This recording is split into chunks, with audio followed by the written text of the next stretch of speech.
What happens when a president fights a war, faces the Supreme Court, and fires his cabinet all in 1 week?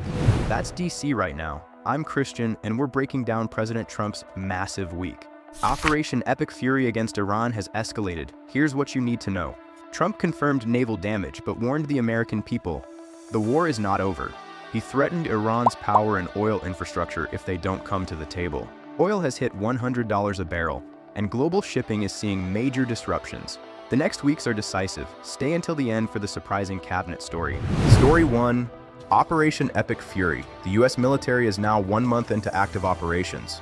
The mission targets Iran's missile stockpiles, naval fleet, and weapons production sites. On April 1st, Trump gave a prime tower address. The war is far from over. Expect 2 to 3 more weeks of intense military action. Trump warned the U.S. could strike Iran's power plants and oil facilities. Trump claimed communication, but Iran denies seeking a ceasefire. The picture is murky. Oil prices jumped back above $100 a barrel after the speech. Shipping in the Strait of Hormuz has dropped from 138 to fewer than 10. The next few weeks will define this conflict. The world is watching. Stay tuned for further updates on this developing situation. And this one made history. Trump walked into the United States Supreme Court to personally attend oral arguments on his own executive order. No sitting president has ever done this before, ever. The case is about birthright citizenship, the constitutional right protected by the 14th Amendment since 1868, that says anyone born on U.S. soil is automatically a citizen. Trump's executive order seeks to end that. Why does showing up matter?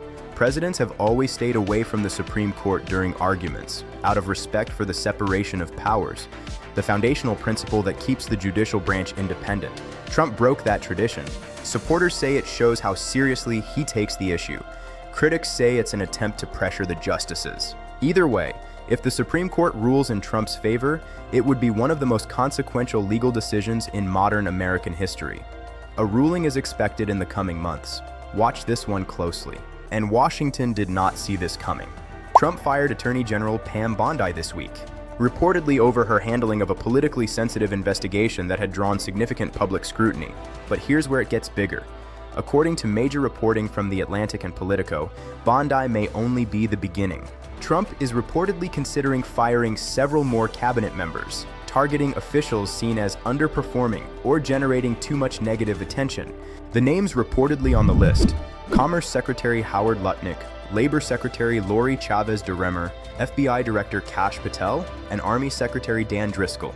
Think of it like a chess game. As public support for the Iran war becomes more divided, Trump appears to be clearing the board and repositioning his team for the battles ahead. Whether all these firings actually happen, we don't yet know. But the direction is clear. The Trump administration is recalibrating, and fast. Let's zoom out for a second. In one single week, an active war with global energy consequences, a Supreme Court moment that broke 200 years of presidential tradition, and a cabinet shakeup that has Washington on edge. These aren't just American stories. They affect oil prices, international alliances, immigration law, and the global order. And they are all unfolding right now, in real time. That's your full breakdown. I want to know what you think. Which of these 3 stories matters most right now? Drop it in the comments below. If this video helped you stay informed, hit the like button. It genuinely helps the channel grow.